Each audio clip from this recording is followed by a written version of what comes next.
So,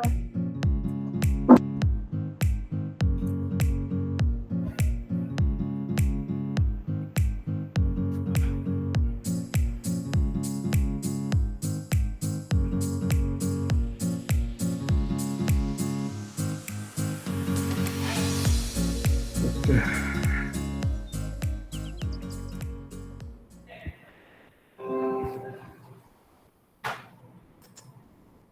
So towards the end of the last class, I have started discussing the free energy function. Okay, and this is the last function in the series of thermodynamic functions which we have started with internal energy. So we have discussed internal energy, enthalpy, and entropy, and this is the next and the last function, that is the free energy function. Free energy actually stands for usable energy. I have already told you that. That means whatever energy a system possesses, the whole cannot be converted into useful work. Only a fraction can be converted into useful work. And that fraction of energy which can be converted into useful work is known as free energy. Okay. So in order to express free energy, we can go for two different functions, though both of them account for the usable energy, but they differ slightly in their physical significance. So we are going to discuss the physical significance today. But the last class I have already given you that idea. Useful energy is equal to total energy minus the unusable energy or random energy. Random energy normally we calculate by multiplying degree of randomness with the temperature. That means random energy is equal to T into S. Total energy, either we can express in terms of internal energy or in terms of enthalpy. That depends whether you are considering a system where work is done, mechanical work I'm talking of. Unless and otherwise we clarify and we are saying work, we usually understand mechanical work. So whether the system is involved in the mechanical work or not, accordingly, you can express the energy content of the system as internal energy or enthalpy. So accordingly, we can have two functions for expressing the usable energy, U minus Ts or H minus Ts. Unusable energy is always Ts, or random energy is always that temperature into degree of randomness. Total energy can be internal energy or enthalpy. That depends on whether system is involved in mechanical work or not. If not involved in mechanical work, that is U. If involved in mechanical work, then H. Okay. So, and also I have told you that A stands for that Helmholtz function or work function, and G stands for Gibbs function or free energy function. So let us start today's class with those two functions A and G. So let me go side by side so that we can compare the physical significance, which will be better to understand. So both of them actually account for the usable energy. Both of them account for the usable energy. This is also usable energy, and this is also usable energy. And A is equal to U minus Ts, whereas G is equal to H minus Ts. Already these things I have told you. Then, as usual, this is an extensive property and state function.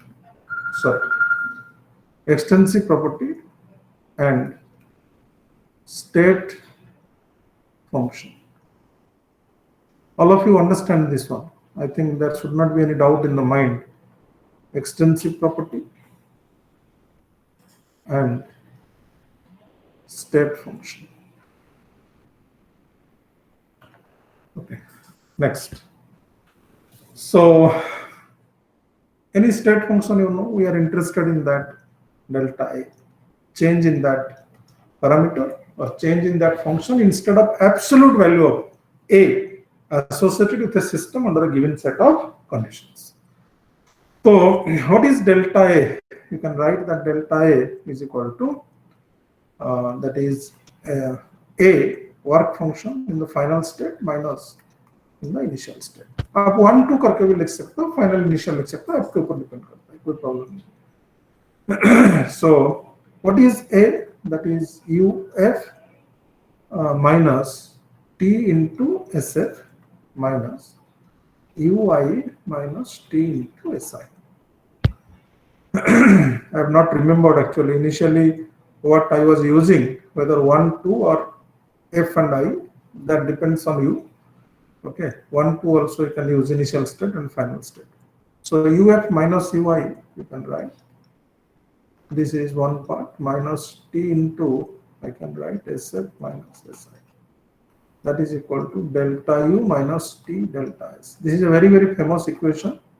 What is the name of the equation? Delta A is equal to delta U minus T delta S. Who can say? Yes? What is the name of the equation? The Gibbs free energy equation.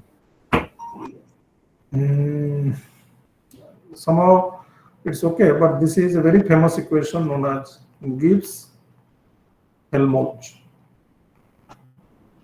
I don't know, the other form of Gibbs-Helmholtz equation is very, very popular in +2. So this is also known as Gibbs-Helmholtz equation in terms of work function. At parallel, you can see, if you look at again delta G is equal to GF minus GI, and this is HF minus TSF minus HI minus TSI, very same format, and this will be delta H minus T delta S. I think this is more popular in Gibbs-Helmholtz equation. Am I correct? Delta G is equal to delta H minus T delta S. Yes, sir. Yes, sir. Yes. So ये आपने +2 में पढ़ा है आज Gibbs-Helmholtz equation, but this is also Gibbs-Helmholtz equation. Only difference is that here internal energy is taken into consideration, there enthalpy is taken into consideration. So that is the only difference. Otherwise, both the things are same. So delta A is equal to delta U minus T delta S, or delta G is equal to delta H minus T delta S. Both are known as Gibbs-Helmholtz equation. But this is the traditional form. We are not going to use this form in this semester. We are going to replace the entropy. मैं आपको बोला भी हूँ पहले से कि entropy measurement is always a issue for us. Therefore, we try to avoid that. Okay. Anyway, so these are the basic equations. That is Gibbs-Helmholtz equation. And from Gibbs-Helmholtz equation, we can go a little bit ahead in explaining the physical significance. तो थोड़ा हम आगे चलते हैं. Just मैं इसको parallelly develop कर रहा था क्योंकि आपको पता होना चाहिए कि both this forms are Gibbs Helmholtz equation. Okay, so इसको थोड़ा आगे और चलते हैं एंड डेल्टा यू को हम लोग रिप्लेस करते हैं फ्रॉम फर्स्ट लॉ. तो can I do that from first law? First law you know that q is equal to delta u plus w. Am I correct? Yes, w is the work. Yes. Okay, now if I replace delta u, so delta u can be replaced as q minus w, is not it? Yes. Okay, and if I assume that this is q reversible, then can I write that delta s is equal to q by t? So what is q then? Can I write that q is equal to t into delta s? Yes? Yes, sir. Yes, sir. So t delta s get cancelled out, and I will be left with what? Minus w. So this is a very, very interesting thing. What I have seen, that delta A is equal to minus w, or we can also say that minus delta A is equal to w. I think this gives you the physical significance of delta A. What is the physical significance? Can you tell me what is the physical significance? You see, the decrease in work function. Try to understand. When I'm writing minus delta A, what does it mean? decrease in work function or Helmholtz function is nothing but the work done by the process. Am I clear? Decrease in work function is nothing but the work done by the process. Can I say that? Yes, sir. That means whatever work is done by the process, that can be made equal to the work function or change in work function. So decrease in work function is always the work done by the process, which includes, this is very, very important. It does not distinguish between mechanical and non-mechanical, which includes both mechanical and non-mechanical work. That is, we say gross work. हम लोग एक problem करेंगे. We are going to do one problem to understand that. So this is gross work. Try to understand my point. This is very, very important. This is gross work. Okay, that includes both mechanical and non-mechanical work. Okay, in chemistry, actually, you will find often we are more interested in G. Have you seen? You must have seen in your plus 2 intermediate questions or intermediate thermodynamic topic. We are more interested in delta G. ज्यादातर हम delta G को लेके काम करते हैं, इस relation को लेके काम करते हैं, delta G is equal to delta H minus T delta S, because we are not interested in the mechanical work.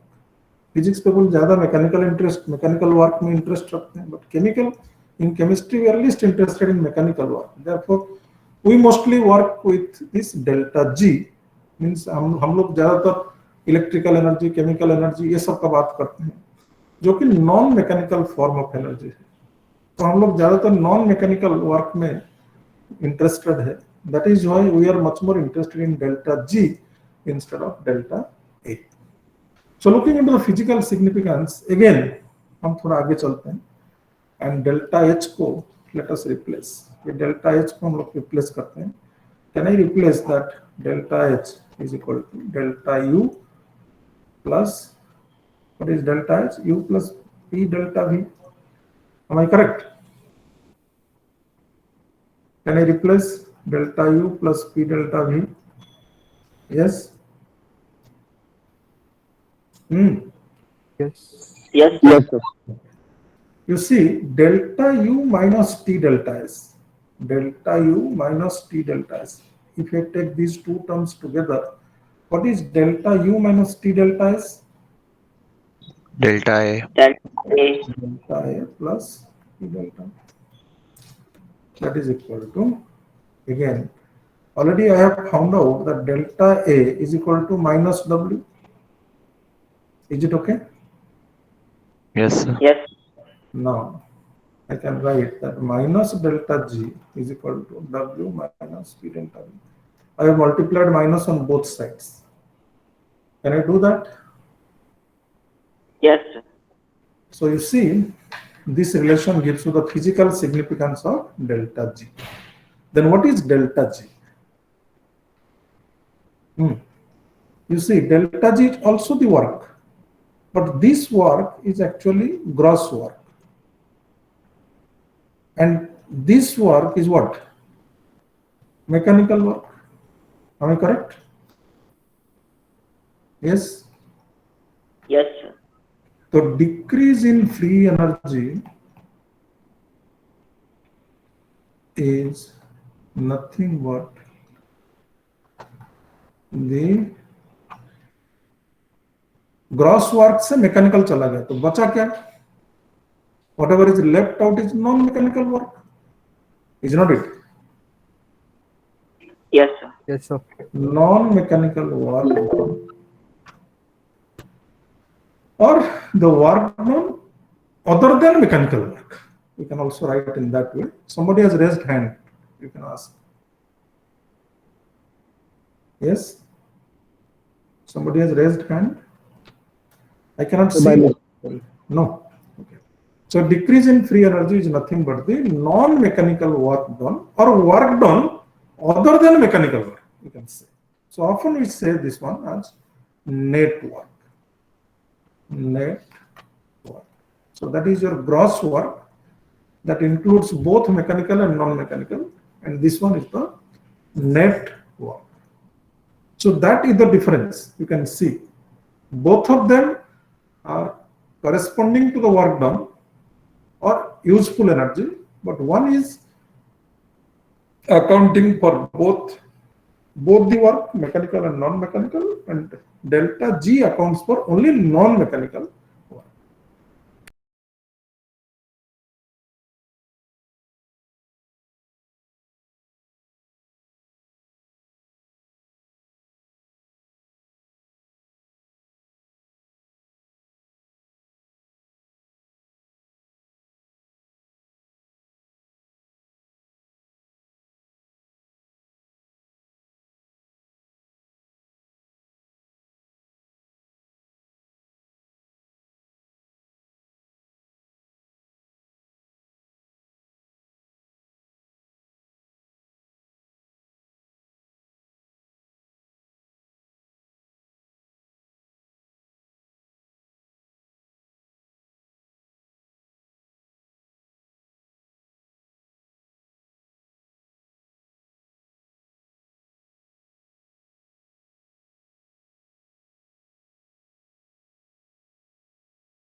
For spontaneity or feasibility. I have to understand. So if you look at the sign of delta G, there is no need of looking at entropy and the energy separately. Only sign of delta G can help you to arrive at the conclusion whether the process is feasible or not. And interestingly, you try to see, this is the resultant criterion. Okay, that means there is no exception to this. Okay, and delta G less than 0. Acha, this side is delta A, na? Okay, sorry. Don't get confused. Whatever is we are saying for delta A, the everything same is applicable also for delta G. But this side is delta A. So let me write that delta A. So delta A less than 0 implies spontaneous or feasible. And here the same thing, delta G less than 0 is feasible or spontaneous. That means any process which is accompanied by decrease in free energy, okay, is expected to be spontaneous or is spontaneous, not expected to be. Why? Because this is the resultant criterion. No? So whenever delta G is negative, it is irrespective of the fact whether entropy is supporting or not, energy is supporting or not. If delta G is supporting, then ultimately the process is spontaneous. Try to understand the difference between these three. Energy and entropy are the individual driving forces. But whenever we are talking of sign of work done, that is ultimately deciding the spontaneity of the process. Okay? Do you understand what I'm saying? yes, sir. Yes, sir.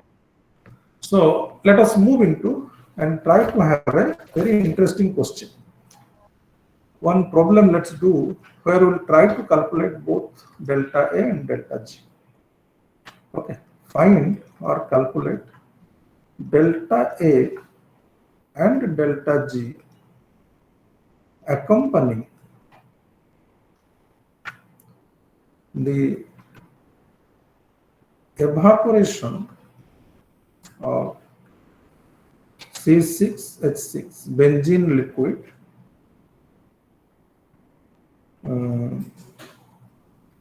at the boiling point of 80.2 degree Celsius, given latent heat of vaporization 101 calorie per gram. Okay, so this is the question. Can you do that? Yes, sir. So try, and I'm giving you 1 to 2 minutes to have the algorithm for the question. Then I will be doing parallel with you. First you read and set the algorithm, what to do and how to find out. So let's first find out delta G, then we'll go to delta A. First of all, let's find out delta G, because we are much more interested in delta G. अभी मैं आपको बोल रहा था, तो delta G पहले देख लेते हैं. What is the process actually? C6H6 liquid to C6H6 vapor. This is the process, है ना? This is a physical process actually. Evaporation is a physical process, na? Am I correct? Yes? Yes, sir. Yes, sir. So temperature is actually 80.2, means you can add that 273 and write that 253.2 Kelvin. Okay. What is delta H V? That is delta H V you can write, or LV you can write. People write also LV. Latent heat of vaporization or enthalpy of vaporization. Same. That is 101 into 78. That is 7878 calories per mole. Okay. So what is then delta S? Delta S is delta HV by T. That is 7878 divided by 353.2. Am I correct? Yes. Yes, sir. So how much we are going to get? Can anybody calculate and tell me?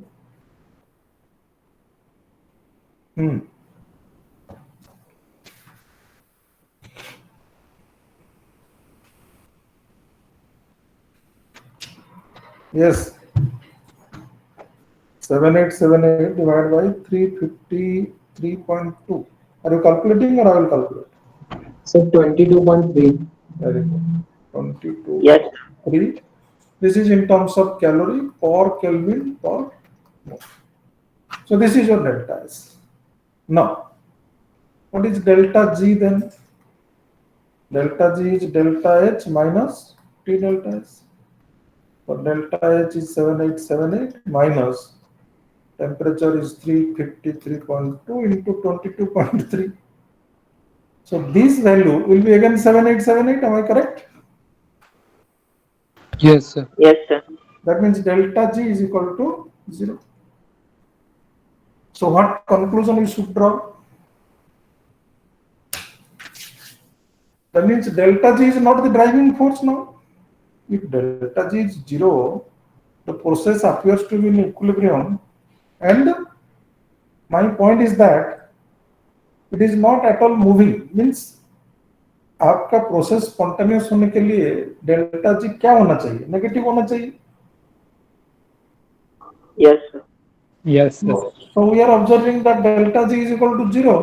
That means ये process तो नहीं होना चाहिए. क्या evaporation of benzene at its boiling point, that is 80.2 degrees Celsius, is not a spontaneous process? कोई भी liquid का evaporation at its boiling point, it's spontaneous or not? Sir, it exists in both states at its boiling point, right? No, I'm not asking that. Only what I want to conclude, whether evaporation at boiling point is spontaneous or not. Not. Not spontaneous. आप water को 100 degree में रखोगे तो water boil नहीं करेगा, evaporation नहीं होगा. Sir, होगा. And that is what I'm saying. Any liquid when that is kept at boiling point, equilibrium में रहेगा.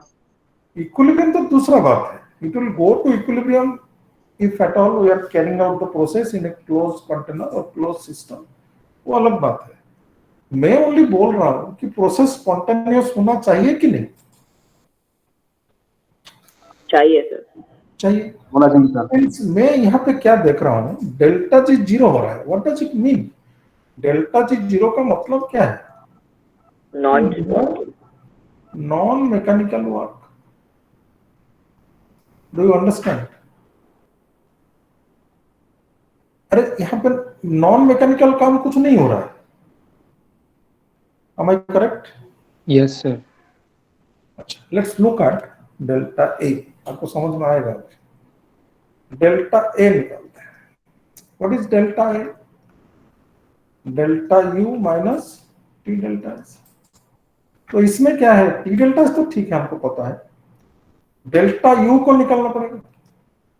Okay, now you know the relation that QP is equal to QV plus delta NG RT. याद है तो? Yes sir. तो हमको delta H पता है. QP जो है वो तो डेल्टा H ही है, एंड QV जो है वो डेल्टा U. तो डेल्टा U जो है वो क्या होगा? This will be delta H minus delta NG RT. सही है? Yes. Yes sir. Yes sir. Delta H is 7878 minus, what is delta NG? 1. Delta NG is equal to 1 minus 0. 1. Product side is 1 na, 1 mole. Left hand side to liquid hai, don't have to consider that, only gases has to be considered. So what is delta NG? 1. So substitute here. This is 1. What is R value in calories? You can round up to 2, and temperature is 353.2. Is it okay? Yes sir. So how much you are getting? Can you calculate and tell me, somebody?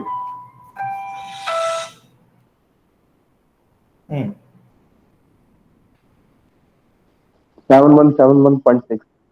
71. So this is calories. सब तो calorie में है क्या? Calorie पर मोल. Yes sir, calorie में. Now you can work out delta A. What is delta A? Now I can work out delta A is equal to delta U minus T delta S. That is 7171.6 minus T delta S. तो आपको पता है. Directly you can put. What is that? 7878. Is not it? So 7878. So how much you are getting? 706.4. 706. Minus and negative. Definitely. So these actually accounts for what? Mechanical work. Can you differentiate between non-mechanical work and mechanical work? मैं यहाँ पे इसलिए आपको mechanical work बोल रहा हूँ क्योंकि यहाँ पे तो नॉन मैकेनिकल वर्क 0 है ना. Do you understand? I should not write mechanical work. This is actually total work. But as we have already seen, no non-mechanical work is done. So whatever work is done, that is mechanical work. And look at the sign of delta A. As delta A is negative, so process should be spontaneous or not? Yes sir. Do you understand the physical difference between delta G and delta U? You should not always think that delta G 0 means delta A भी आपका 0 हो जाएगा, because delta G accounts for non-mechanical work.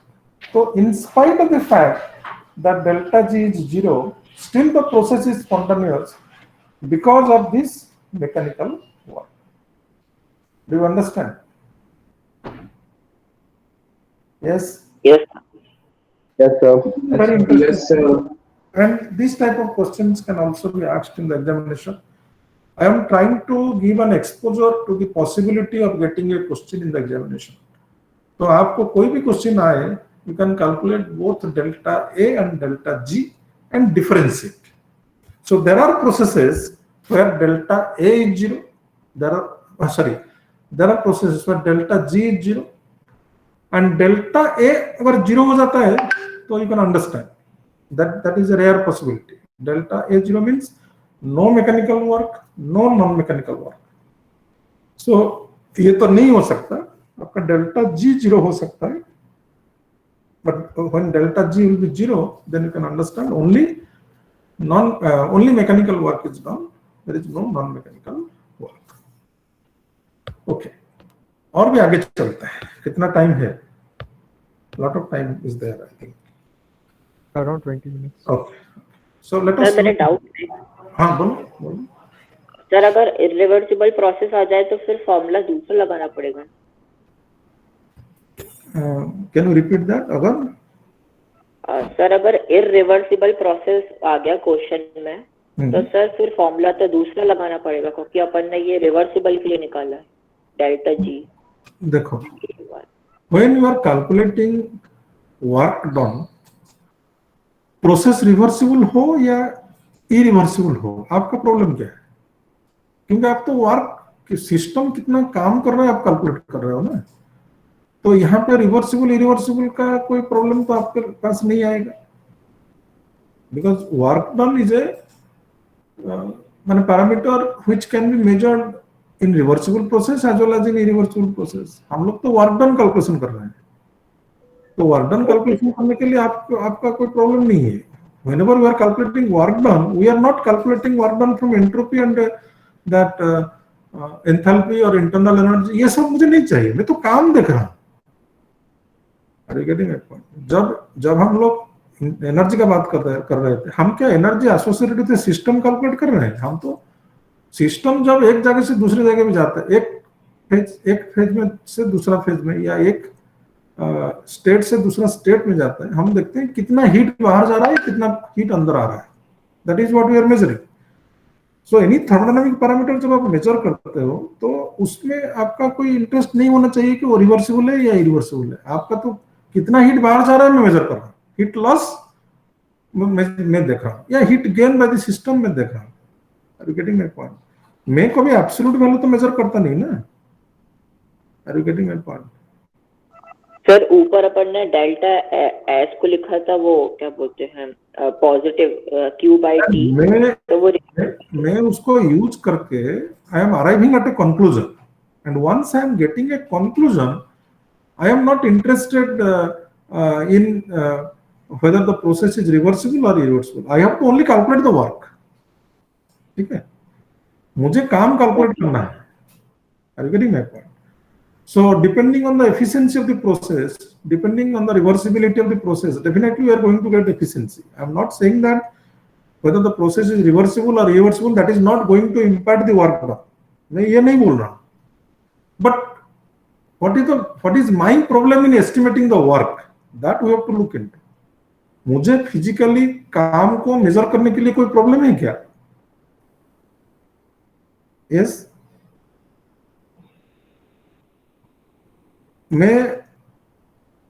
I am agreeing with your viewpoint that whether the process is reversible or irreversible, definitely that will impact the work done or efficiency of the process. But मैं उसमें interested अभी नहीं हूं. मैं एक बार conclusion draw कर लिया कि डेल्टा जी का जो मतलब है, उसका मतलब यही है कि कितना नॉन मैकेनिकल वर्क हो रहा है, या डेल्टा ए का जो मतलब है, उसका जो फिजिकल सिग्निफिकेंस है वो mechanical plus non mechanical work है. मुझे वर्क को मेजर करना है, तो work I can measure. heat exchanged I can measure. तो उसमें problem क्या है? Is there any problem in estimating the work without the knowledge of whether the process is reversible or irreversible? No, sir. That is what I'm saying. Try to understand my point. I'm not saying that reversibility is not going to impact the work. मैं ये बात नहीं बोल रहा हूँ. But मुझे ये पता करना है कि can I calculate the work absolutely? Yes or no? Yes. Whether the process is reversible or irreversible, I can calculate the work. Whether the process is reversible or irreversible. During the process, what is the heat exchanged? Process के दौरान कुछ heat बाहर आ रहा है या कुछ heat अंदर जा रहा है? That I can measure or not? That I can measure. Are you getting my point? इसलिए तो बार-बार मैं बोल रहा हूँ कि state function में ये advantage हमारे लिए है. Are you getting my point? I cannot measure absolute value of A associated with initial state, absolute value of A associated with final state. But delta I measurement में मेरा कोई problem नहीं है. Because delta I is account for the work done. तो work done में measure कर लूँगा absolute value. Independent of the fact that whether the process is reversible or partially reversible or fully irreversible. Yes? Yes, sir. So let us go to factors affecting. Actually factors तो नहीं, two important parameters का influence हम देखते हैं. Effect of temperature and pressure on free energy. One more thing from this point onwards, let me tell you. From this point onwards, whenever I am saying free energy, I understand G. Try to understand. I will not do anything with respect to A. मैं सबको G के respect में workout करूँगा. And if you want to discuss A, you can also discuss A in a very similar manner. But हम लोग G को पकड़ के चलेंगे अभी से. The effect of temperature pressure on free energy. Why I am looking into this? I am going to develop a very simple and master formula which will describe the effect of temperature and pressure, simultaneous effect of temperature and pressure on free energy. वो जो relation मैं निकालूंगा, उस relation से you can go for developing a number of equations which are very useful in thermal analysis. मैं ये चीज आपको towards the end of the class भी last time बोल रहा था कि many equations like Gibbs-Helmholtz equation, Van Torp reaction, isotherm and isochore, Clapeyron-Clausius equation. At least these 4 equations we are going to develop from this master equation. Okay, let us have that. So let me write that G is equal to, हम सबको पता है कि G का जो expression है, that is H minus Ts, or G is equal to H can be replaced by U plus PV minus Ts. मैं क्या कर रहा हूँ, दोनों साइड को डिफरेंशिएट कर देता हूँ. तो dG is equal to du plus pdv plus vdp minus tds minus sdt. यहाँ पे next replacement will be du plus pdv. What is du plus pdv? From first law, I can replace as dq plus bdp minus tds minus sdt. Is it okay? I am replacing that. Yes, du is equal to du plus pdv, first law. And another thing I am also replacing that ds is equal to dq by t. So dq can be replaced by tds plus bdp minus tds minus sdt. So TDS will get cancelled out and we will be left with dG is equal to bdp minus sdt. So this is a very, very important equation, and I always say or describe this as a master equation which gives you the simultaneous effect of temperature and pressure on free energy. And this equation can be utilized to develop a number of very important equations in thermodynamics. Already I have told you what are the equations. Okay. Before we go to derivation of those equations and go for the application of those equations, let me give you one or two simple application of this equation. Okay, what you can do with this equation, you see. Suppose this is just for example I'm saying. For example, suppose somebody asks you, you have calculated entropy change accompanying isothermal expansion of a gas. Can you calculate the free energy change accompanying the same isothermal expansion of a gas? Yes. From this expression you can do. Whenever I am saying isothermal, you see how this can be utilized. Isothermal means there is no change in temperature. So relation 1, can I write that dG is equal to only VdP? Isn't it? Yes. Or dG is equal to, this is V, dP is there. So let us replace this by RT, dP by P. Or यहाँ पे you can integrate actually. Let's say from G1 to G2, this is from P1 to P2. So I think you can write an expression that delta G is equal to RT ln P2 by P1. Cannot I write? Yes, sir. And if you look at the relation which we have utilized there, delta S is equal to, what relation was there? At isothermal condition, R ln P2 by P1. Can you recall back? Entropy Yes, change. sir. Yes, sir. And you can see only the additional thing is that temperature has been included. So delta S accompanying isothermal expansion.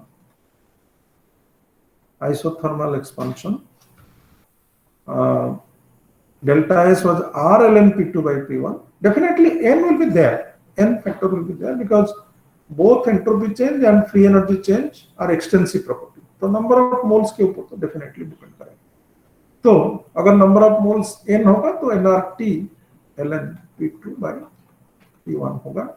This is for N moles. So do you understand the use of this expression? And a very basic difference. Yes. A very basic difference also between entropy change and free energy change. Okay. Only temperature, if you multiply, we are going to get the free energy change. Okay. Okay. So another thing. Suppose you are going for pressure constant, then you can also have a relation that dG is equal to minus SdT, and accordingly you can also go for the huge. Okay. हो जाएगा? Yes. So two relations you can get here from that. Del G by del P at T is equal to del G by del P. Free energy change with pressure at constant temperature will be is equal to volume. This is one relation, and another is del G by del T at P is equal to minus S. Is it correct?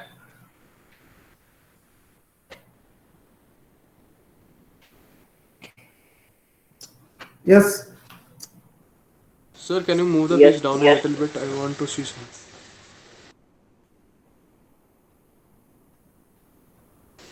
Yes, sir. Here, sir. आप temperature को constant रख सकते हो, pressure को constant रख सकते हो, या दोनों को वेरी कर सकते हो. मैं अभी जो इक्वेशन डेवलप करूंगा ना, आप देखोगे मैं टेम्परेचर को कांस्टेंट रख के इक्वेशन डेवलप करूंगा, वेंट ऑफ आइसोथर्म. प्रेशर को कांस्टेंट रख के भी करूंगा, गिब्स मोल्स. दोनों को वेरी करके भी करूंगा, दैट इज क्लैपेरॉन-क्लाउसियस. सो इसलिए मैं बोलता हूं yes yes All right, sir. ये मास्टर इक्वेशन है, यहां से आप सब कुछ कर सकते हो. तो इसका बहुत सारा यूज है. तो एक के बाद एक हम लोग ट्राई करते हैं. पहले नंबर 1 हम लोग देखते हैं गिब्स-हेल्महोल्ट्ज इक्वेशन. मैं यहाँ से 4 इक्वेशन डेवलप करूंगा. Just a minute.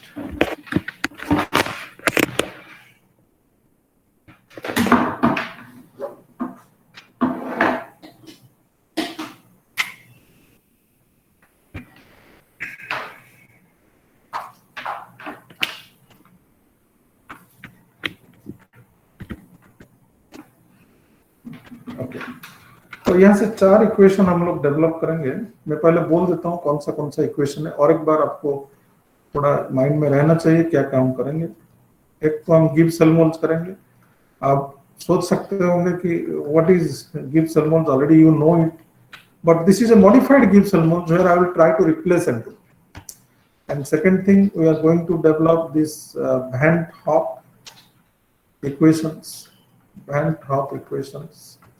And the third one we are going to discuss, that is Clapeyron-Clausius. So एक के बाद एक देखते हैं. Gibbs-Helmholtz first. Gibbs-Helmholtz equation सबको पता है. Only I will do some change. So Gibbs-Helmholtz equation is delta H minus T delta S. इसी को ही रिलेशन नंबर 1 ले लेते हैं, बट यहाँ पे ये एंट्रोपी को रिप्लेस करेंगे. Okay, so suppose there is a system which is moving from some initial state to final state. So let me write that initial, and this is the final. This is let's say free energy G1, this is free energy G2 at temperature pressure. Okay, what I'm doing, I am keeping the temperature constant. Just a minute. SDT. Okay, I'm changing the temperature from T to T plus BT, and pressure is kept constant. This is constant. Do you understand what I'm saying? Temperature is changing. So जब temperature में change करूंगा, pressure constant है, ठीक है, but ये तो state function है ना, स्टेट फंक्शन तो चेंज हो जाएंगे. सो सपोज थोड़ा सा चेंज हो गया, ये हो गया G1 प्लस DG1, ये हो गया G2 plus DG2. Can I right? State function तो थोड़ा सा आप चेंज करोगे तो उसमें भी चेंज होगा. It is not mandatory that all functions has to be changed. Change in one or more variables can also bring some change in the state functions. तो थोड़ा सा state function में change हुआ. तो this dg1, let me write. Can I write dg1 as minus s1 dt? कहाँ से लाया मैं? उसी से लाया. dg is equal to dt minus sdt. तो ये तो 0, no change in pressure. So dg is equal to what? Minus sdt. Can I write that? Yes. Yes, sir. Similarly, dg2 can I write as minus s2 dt? Yes? Yes, sir. Now, dg2 minus dg1, can I write that as minus s2 minus s1 dt? Yes? Yes, sir. Is equal to minus delta s dt, or minus delta s is equal to, can I write that del by del T of delta G at constant pressure? Can I write? Yes, sir. You see? So this is what we are going to replace in the relation number 1. यहाँ पर relation number आप serial भी कर सकते हो, मैं तो आपको पूरा प्रोवाइड कर रहा हूँ, तो इसके लिए कोई वरीड होने की जरूरत नहीं है. तो सीरियल भी हम कर सकते थे शुरुआत से. That can be also done. So replacing in relation number 1, what can I write? Delta G is equal to delta H minus T delta S था ना, तो डेल्टा एस को रिप्लेस करते हैं। तो पहला बात ये तो माइनस माइनस क्या हो जाएगा, प्लस हो जाएगा। Am I correct? Yes. And this will be t into del of del g by del t at constant t. Is it okay? Yes, sir. So this is the modified Gibbs Helmholtz LTZ है, Gibbs Helmholtz। आप देख सकते हो इसमें entropy नहीं है। Is there any entropy term? So entropy is replaced by free energy. So this is the more popular Gibbs-Helmholtz equation, or more popular form of Gibbs-Helmholtz equation, which does not include the entropy. Entropy term को हम लोग completely omit कर देंगे। Do you understand? Yes, sir. Yes, sir. Yes. तो ये जो equation है Gibbs-Helmholtz equation, इसका बहुत सारा एप्लीकेशंस है। ओके, एप्लीकेशंस में क्या क्या एप्लीकेशन है? नंबर 1, आप डेल्टा एच कैलकुलेट कर सकते हो। Okay, provided delta G values at 2 temperatures are given, you can calculate thermodynamics of cell, thermodynamics of cell. Cell means I'm talking of electrochemical cell, thermodynamics of cell.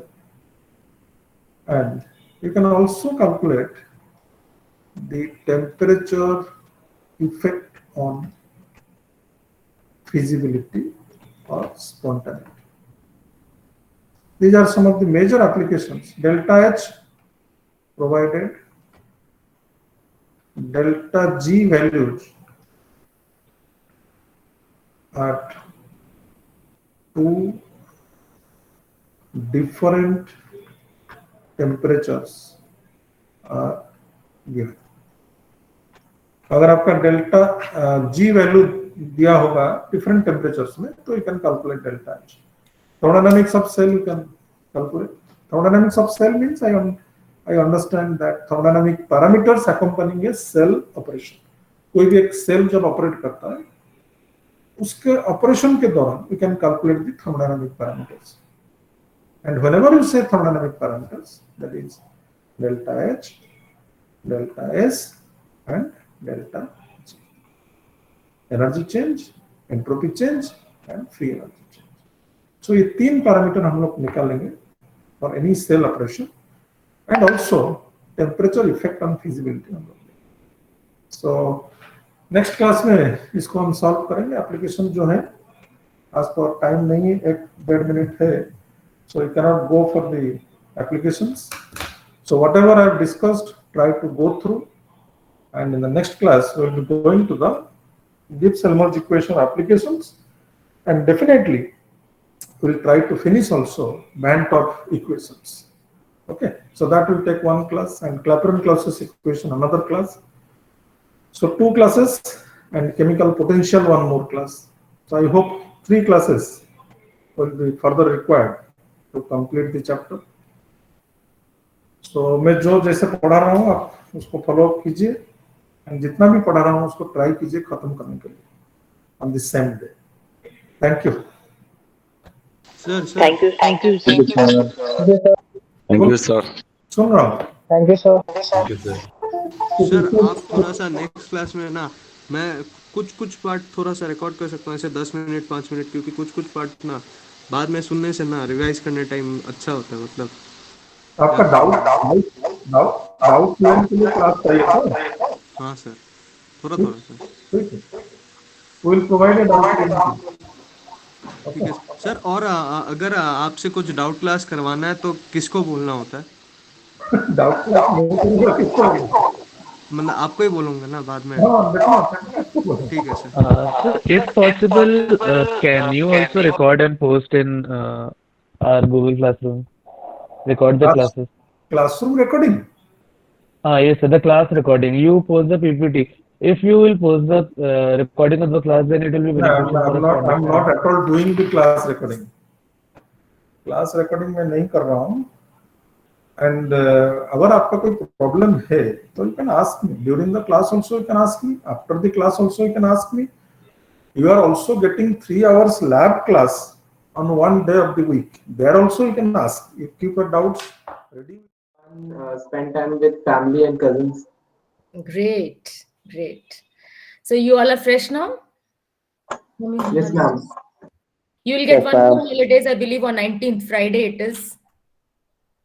There's one more, but I don't have any class. But you will get one more holiday. Okay. Then now we start with our syllabus, because Wednesday we did not have our class, and we'll start from where we left on Monday. So can you please tell me, did we complete the process of communication? Ma'am, we completed up to decoding, and Ma'am, one point we is will left. continue from response. Decoding was over. Yes, ma'am. Yes, ma'am. Decoding was over. We'll have to start from response. The dictation part, right? Yeah, yes, ma'am. Okay, Yes, ma'am. I'll just get that book.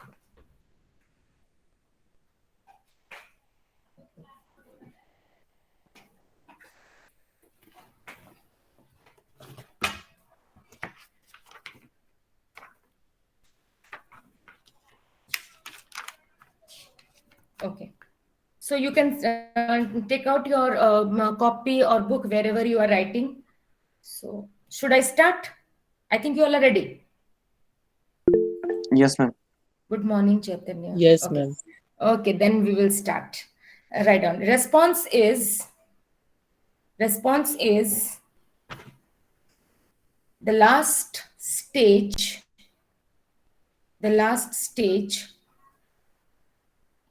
in the communication process. The last stage in the communication process. It is the action or reaction of the receiver. It is the action or the reaction of the receiver to the message.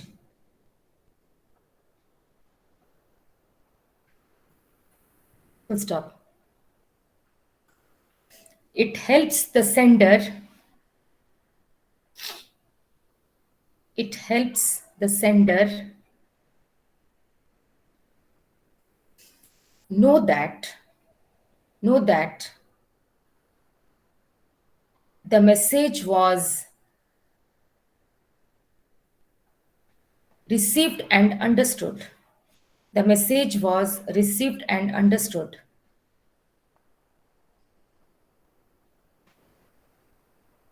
Full stop. The feedback that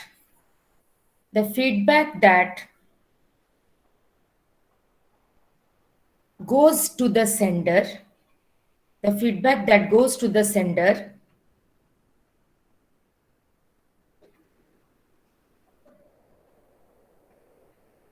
makes it clear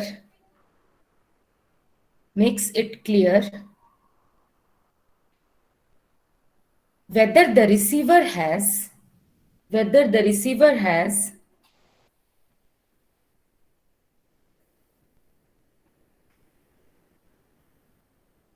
accepted the information,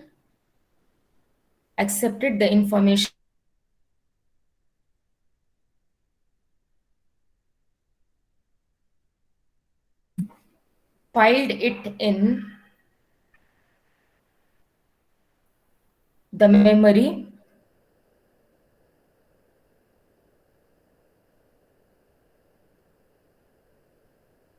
rejected it.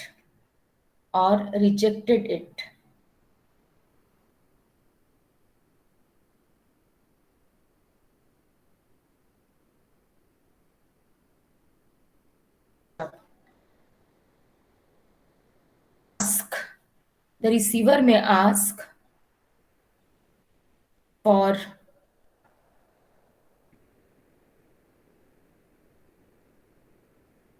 information or clarification. Or clarification. Full stop. Response is thus response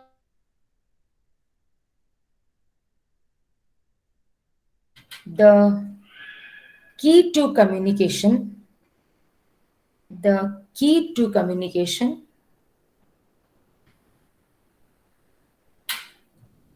as the effectiveness of communication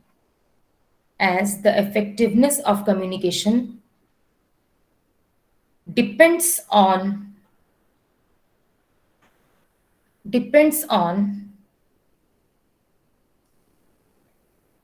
how congruent, CONGRUENT, how congruent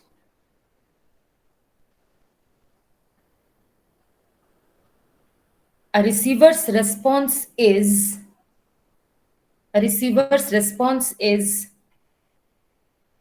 with the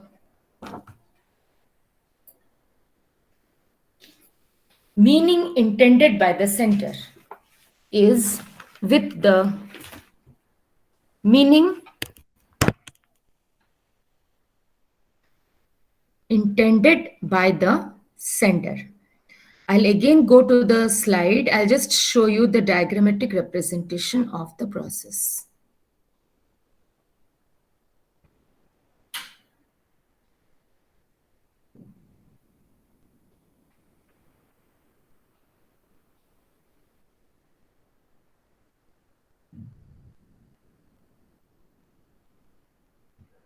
Okay, so here, this is the diagram.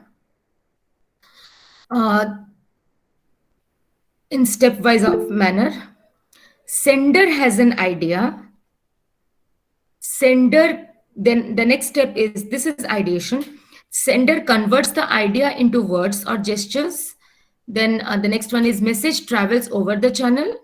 Receiver decodes the message. Receiver responds. So ideation, encoding, transmission, decoding, and feedback. So these are the steps of communication, or I would say the process of communication in diagrammatic representation. Now the question is how you will answer the question. The important or the very common question that will come in the exam is explain the process of communication with the help of a neat diagram. Okay, so how you will answer? First is you will write the definition. Simple. Communication is the process by which the sender sends the message to the receiver through a medium which results in an understanding response. For that, if in the mid-semester the full marks is, if this is a long question and the full marks will be 5. So for this you have 1 mark. Then the next one, the components of communication you will mention. Components: sender, a message, medium, receiver, response. So just one line. The person who sends the message is known as the sender and or is the first participant. Any one line. Similarly, for all the other components also, just one line. This will have 1 mark. Then the process. Process is encoding, ideation, encoding, transmission, decoding, all this. Okay, so this will have 2 marks. So 2 plus 1, 3 plus 1, 4, and the last, the diagram, it will have 1 mark.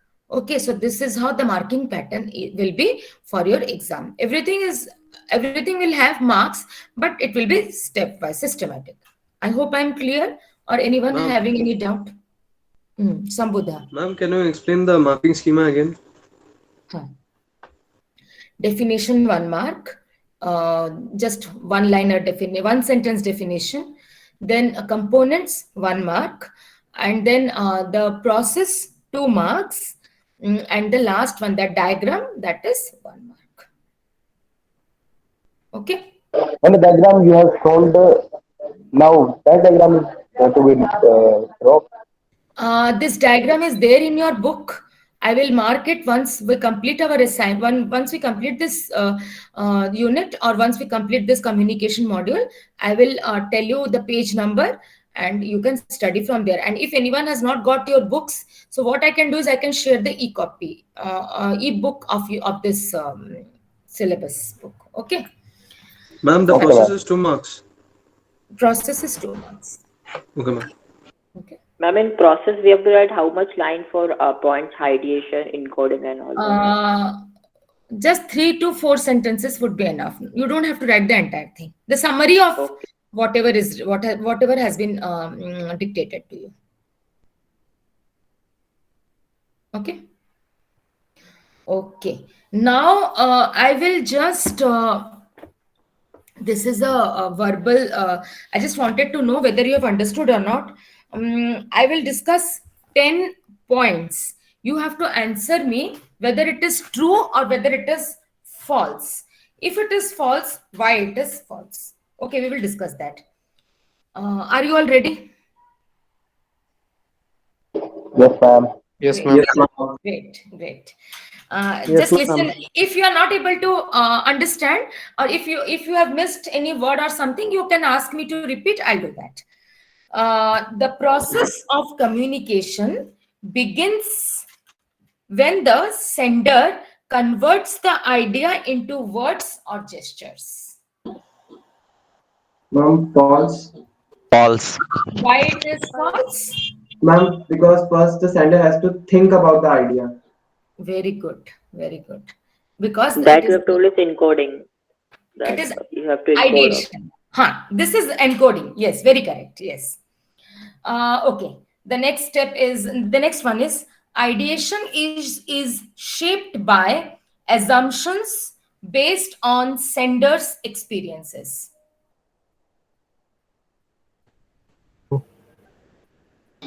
Ma'am, can you repeat? Yes.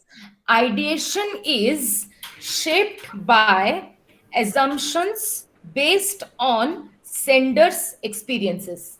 True. ma'am. True, ma'am. It is. Yes. Next is the scope of ideation is not determined by the situation.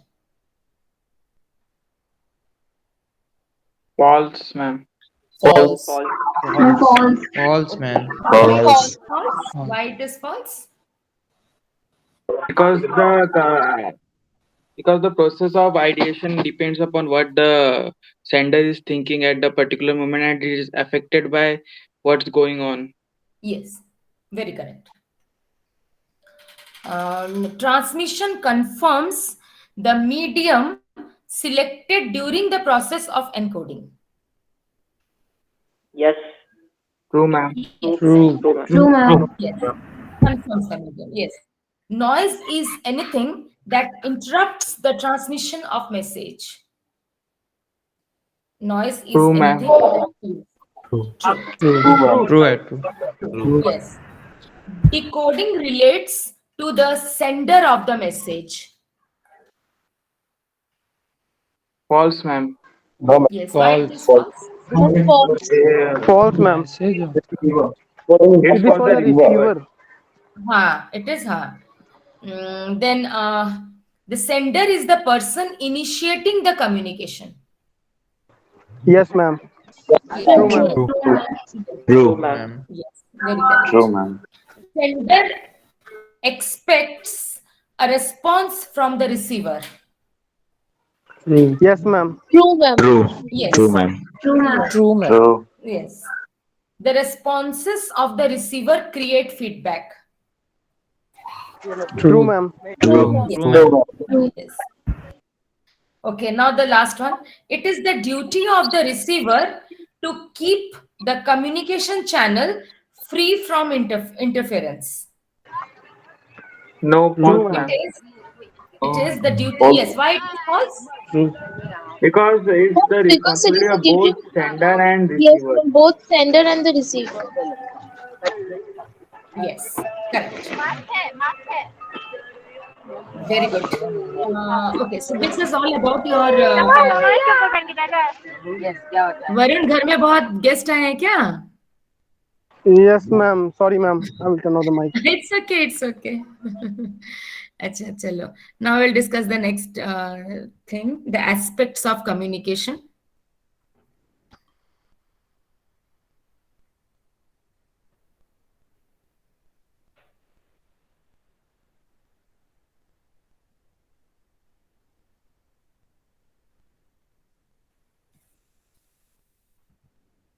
Okay. Yes, now we'll come to the noise. It represents the disturbing factor in the process of communication. It interferes with effective communication and reduces the clarity of the message. The message may be interpreted differently than intended by the sender. So this is what happens when there is any disturbance. Process of communication is not complete, and that is the agent which creates this is known as noise. Okay. For example, conversing near a machine making sounds, disturbance in the telephone line, physical ailment or mental distress of the sender or the receiver are common causes of noise that obstruct the quality of message transmitted from the sender to the receiver. Now, a very common thing, a very common notion or very common idea that you might be having in your mind is noise is something that the sound which is related to the sound and which causes disturbance or irritation. Nothing like that. There are so many things. Noise can be one of them, okay, which we often think. Sometimes disturbance is also disturbance in the telephone line is also a noise. Physical ailment, someone is not physically like someone is having fever or something like disturbance or something in the health, or mental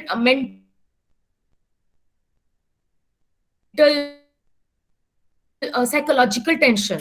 So all of noise. Okay, so don't think that it is only the sound. So these all are the things that I will share the slides so that you can study it for your exams. Okay. Okay, now these are the aspects of communication. But before that, I will discuss the difference between general communication and technical communication. So general communication is that type of communication which takes place in a general situation, or you would say that it is the most casual form of communication or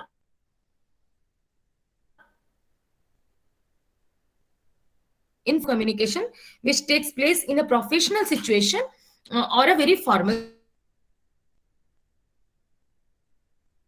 situation. Okay, so now this first one is contains a general message, nothing specific or nothing nothing specific, whereas this contains a very technical message with an objective. Okay, then the next one is it is informal in style and approach. General communication is very informal in style and approach, whereas technical communication is mostly formal in style and approach. It avoids no set pattern of communication. There is nothing, format.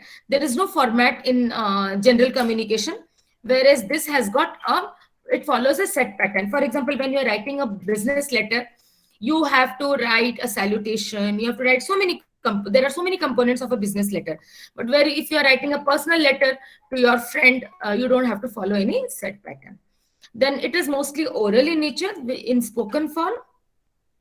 This can be both oral and can also be written. Okay, this is technical communication, and it is meant for a specific audience, not for all.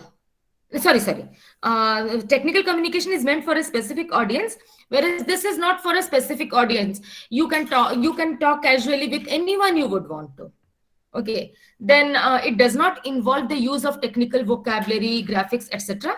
Whereas it involves jargons, graphics, etc. For example, if you're engineering students, you will use words like fuse, you will use words like volt, voltage, like this. Okay, if you are medical students, then medical students have their own jargons, they are the technical terms that they use among themselves. Then graphics also is used, whereas casual communication do not use all these things. So these are very common. Again, this usually comes in the exam. You can write any 4 in mid semester and any 5 in end semester. Okay.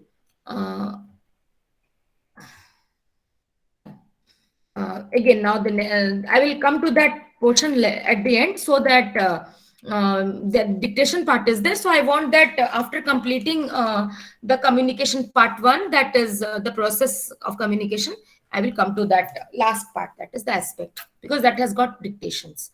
Now this is the communication, how you can make an effective communication. Create an open communication environment. It should be, your conversation should be open-ended. Now, for example, suppose I say that I'm teaching in the class, you don't have any right to answer your doubt, to ask your doubt. This is not a communication, good communication environment or an open communication environment. A sender should always keep the receiver in his or her mind. You should always think what my receiver is trying to understand. It is not that what I am trying to say. Okay. So that is why I have always felt that I always keep receiver in my mind. Like, for example, if you have a class from 120 to 220 and if the teacher stretches the class, then definitely the teacher is not keeping the receiver in his or her mind. So that has to be avoided. Avoiding too many transfer station. If I am taking a class, I should not use via media. Okay, I will not use too many transfer stations. That I will discuss in detail when I discuss the barriers of communication. It will be explained in an elaborate manner. Beware of diversity in culture, language, etc. Can you please explain this transfer station? I will explain in detail when I discussed barriers of communication. Just after this, we have types, then channels, and the end we have barriers. So there is one point which is known as too many transfer stations. So I'll discuss in detail. As of now, you should understand that communication should not always be preferred using too many via media. That is too many transfer stations. Okay, diversity in culture. Before I forgot in one section. I wish all the students and all those who are celebrating Chhath, I wish a very blissful and auspicious Chhath. I think it starts from today. Does it start from today? Yes, ma'am. Yes, No, ma'am. ma'am, from tomorrow. Yes, Tomorrow, ma'am. Today is only preparations, ma'am. Oh, today's preparation. Tomorrow. Okay. Okay, tomorrow. Then I'll again wish tomorrow. As of now, I thought that I actually in the morning I thought that I'll wish to all my students, but I forgot in B2. But I remembered, thankfully, because of this point. Yes. So you should respect everyone's culture. It's not that it's there in my culture, so I will do it. It's there in another person's culture, I will not do it. Same thing, is happening. I'll give you one interesting example of a professional situation. There has been a bill that has been initiated in the US Senate. And do you know what is that? That they Yes, want ma'am. to declare. Yes, please tell me. It's about declaring federal holiday. Federal So holiday declaring for Diwali a Diwali. federal holiday. Yes. And do you know the reason? Because Indian community comprises 1/3 of the US population. It has been increasing with each passing day.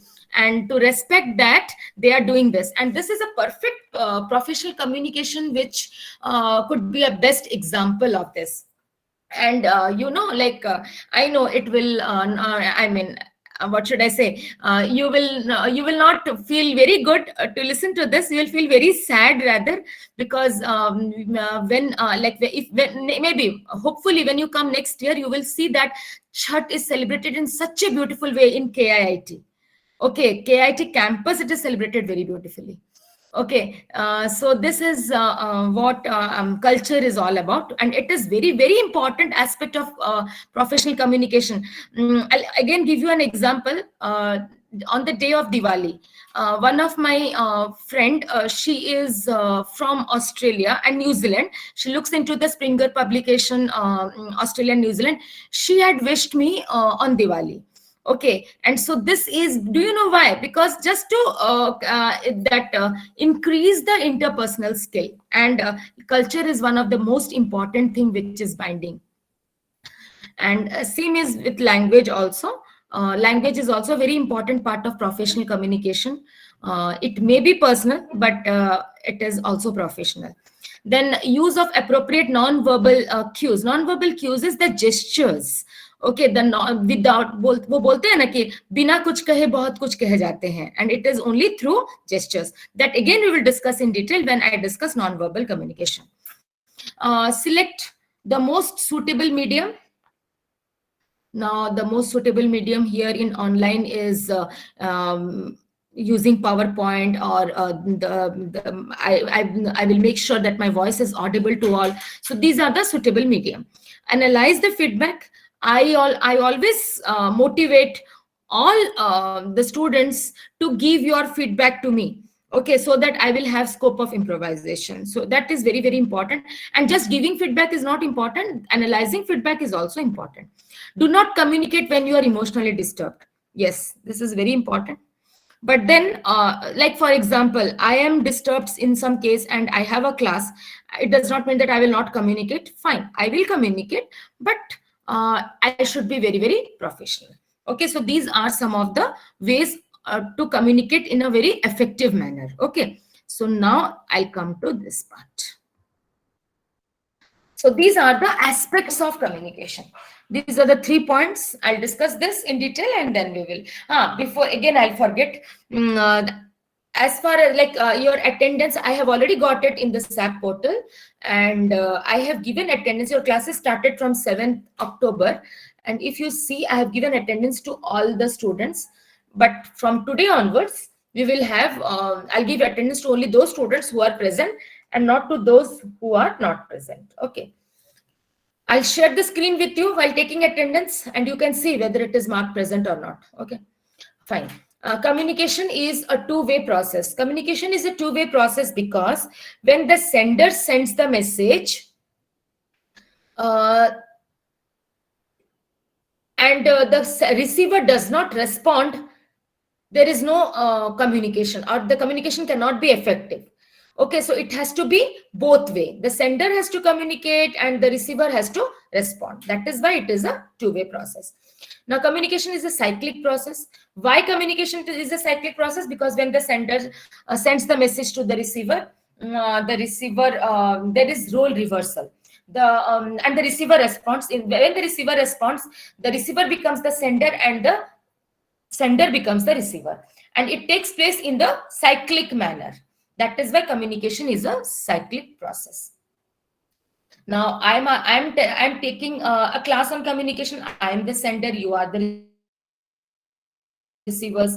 If you have any doubt, you are asking me, then I become the receiver, you become the sender. And this process continues in the form of a cycle. Communication is a cyclic process. Now, the last one is communication is purposive symbolic interchange of information. Communication is purposive. It has to have an objective. It is symbolic interchange because it takes place during the process of encoding. It takes place in the form of symbolic representation, and the information is converted into symbolic representation. Therefore, communication is purposive symbolic interchange of information. I hope I'm clear, or if anyone is having any doubt, please ask me.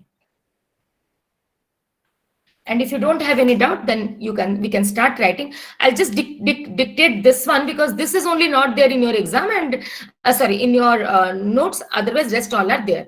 So rest all I will mark it when I complete this chapter. And meanwhile, you can do this. Okay. So write down aspects of communication. ASPECTS, aspects of communication. Ma'am, will you be sending ebook? I will send. If you want, I can send it. Ma'am, in WhatsApp group, you will send. I will. I'll share it on WhatsApp. No problem.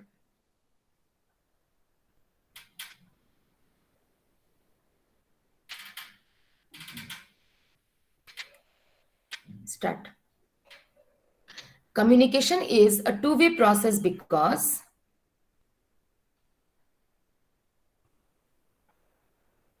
communication is a two-way process because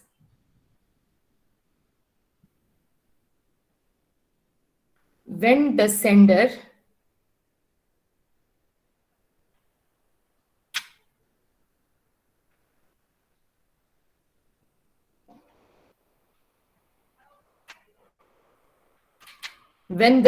sends the message,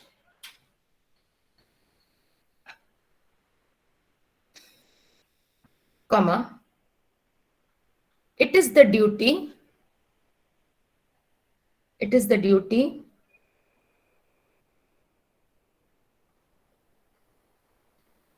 of the receiver,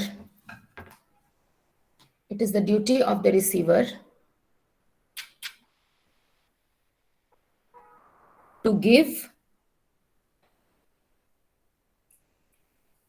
his or her feedback, to give his or her feedback.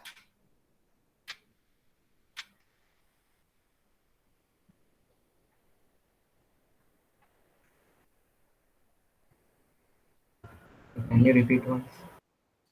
Communication is a two-way process because when the sender sends the message, it is the duty of the receiver to give his or her reaction to the message in order to make Ma'am, can you repeat after to give his or her feedback? let me complete. Okay, otherwise I'll also forget. In order to make the communication effective,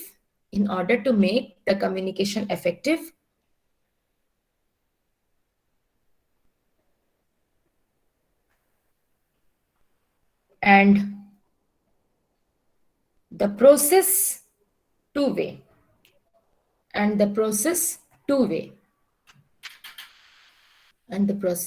two-way,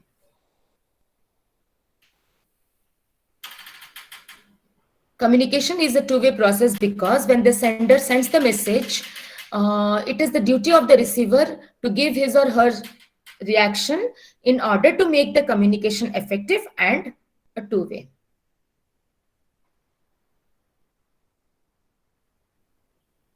Next one. Communication is a cyclic process. Communication is a cyclic process.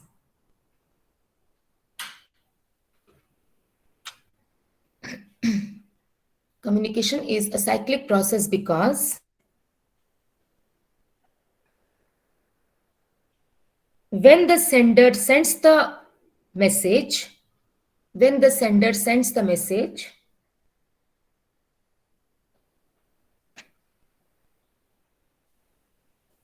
the receiver receives it,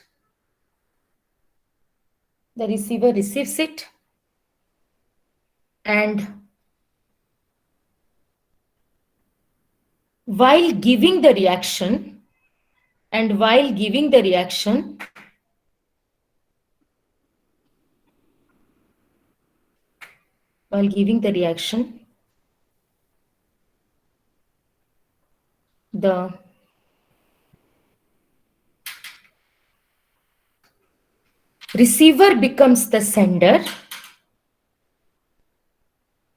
the receiver becomes the sender.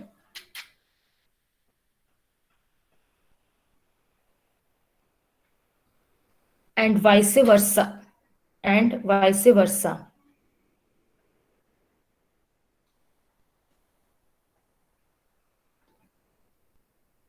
Through role reversal.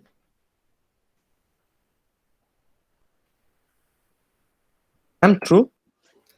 ROLE, role reversal.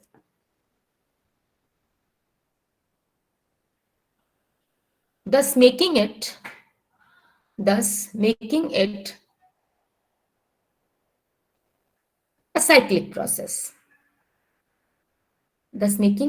a cyclic process.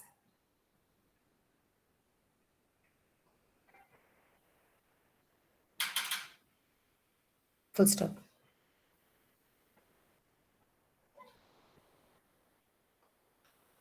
Next one. Communication is purposive symbolic interchange of information.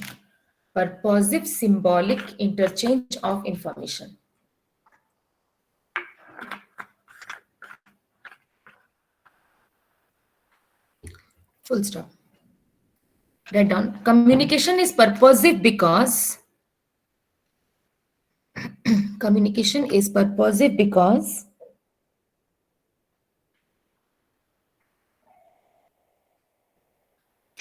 an effective communication An effective communication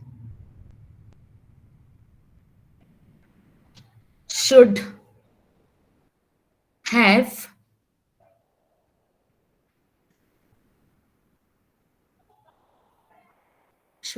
an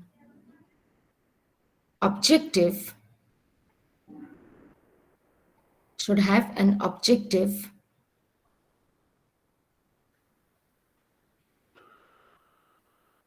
for communication.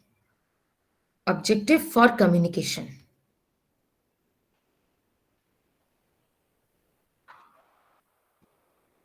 And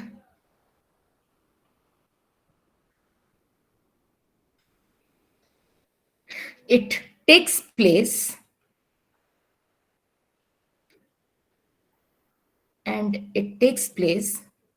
through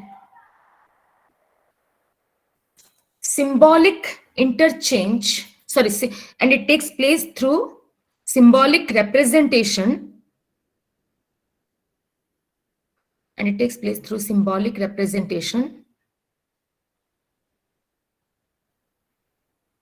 in the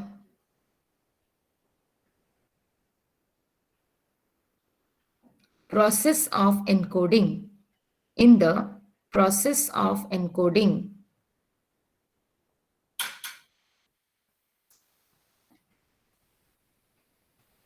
Full stop. That's it. Okay. So this is all about your communication and purpose of communication. Now we will move on to the next part of communication, that is the second unit of communication. Okay, communication is one module, and first is communication and process of communication. The second one is types of communication. Okay, I can start with the slide.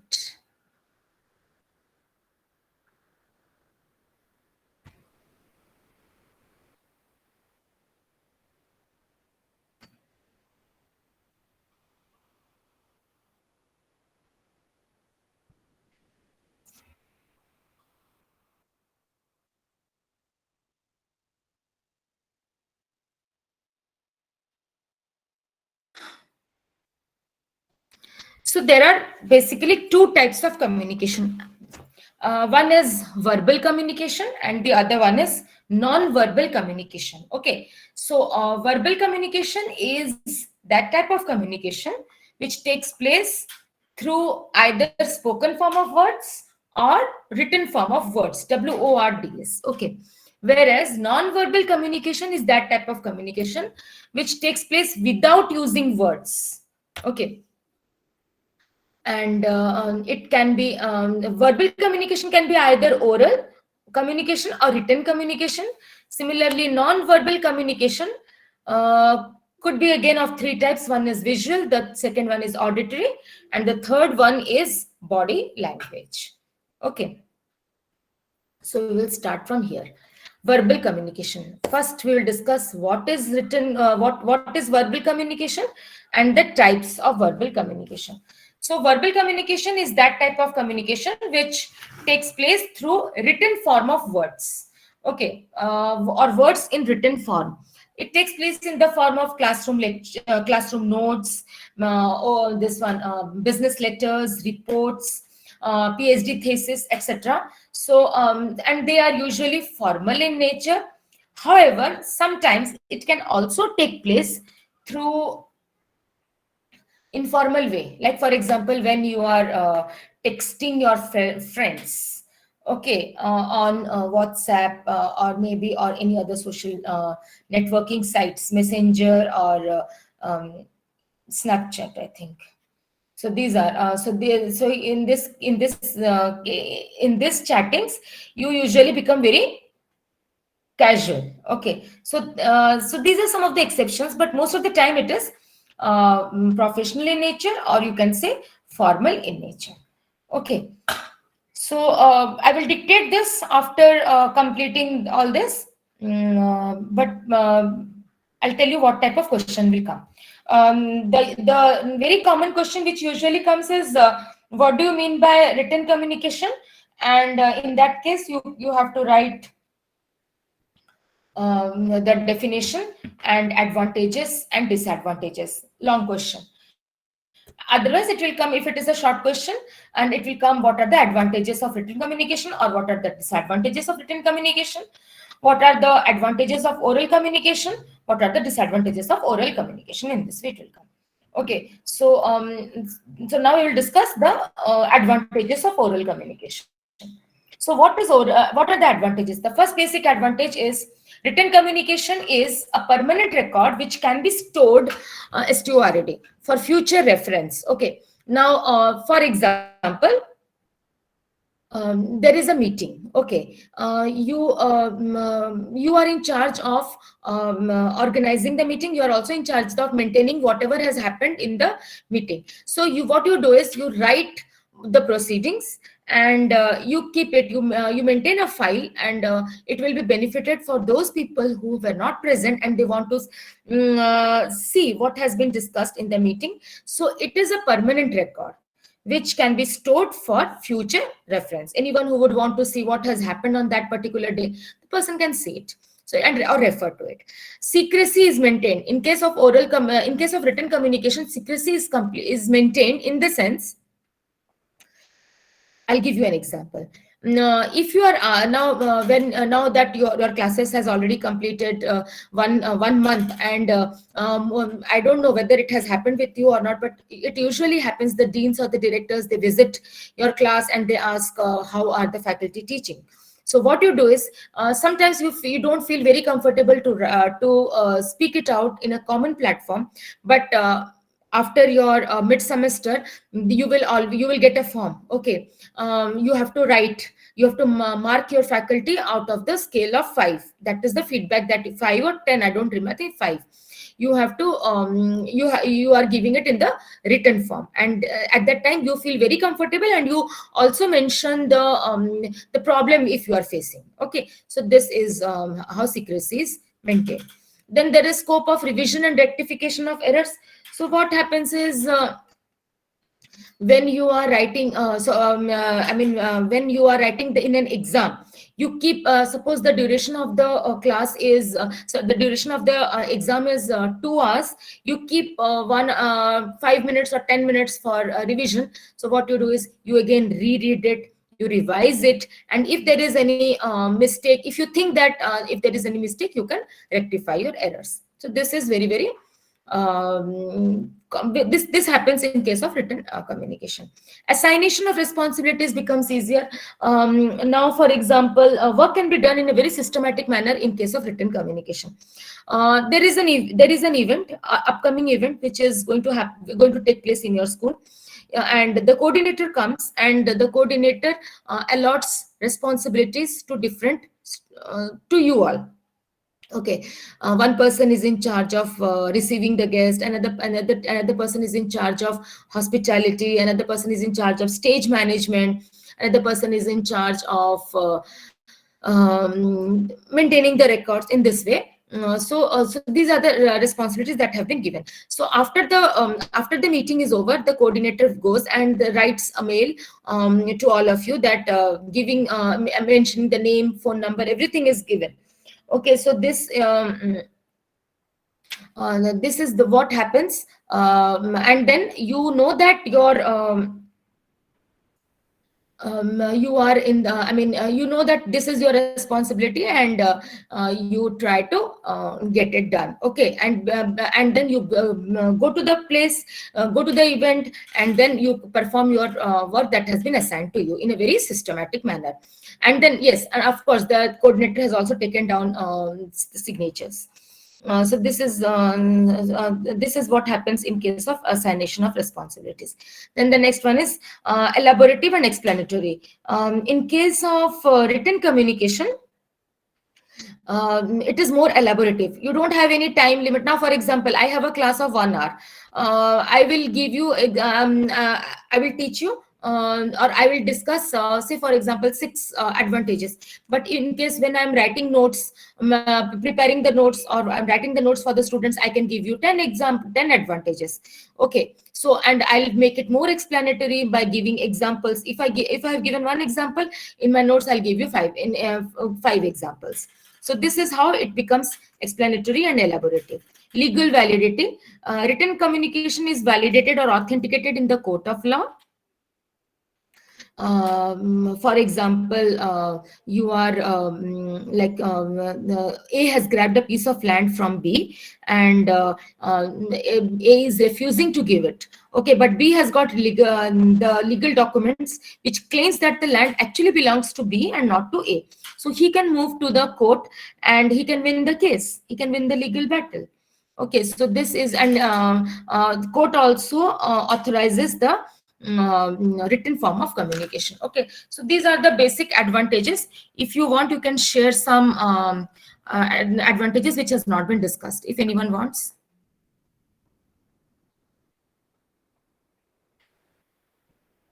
You can share.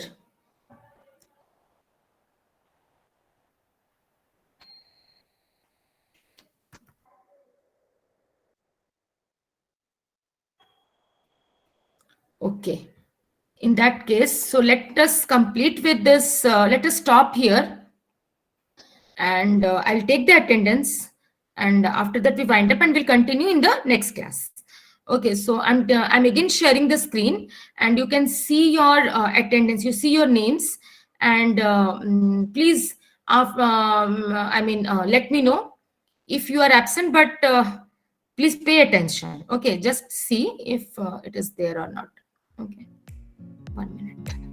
B1 work attendance. I'm sharing the screen.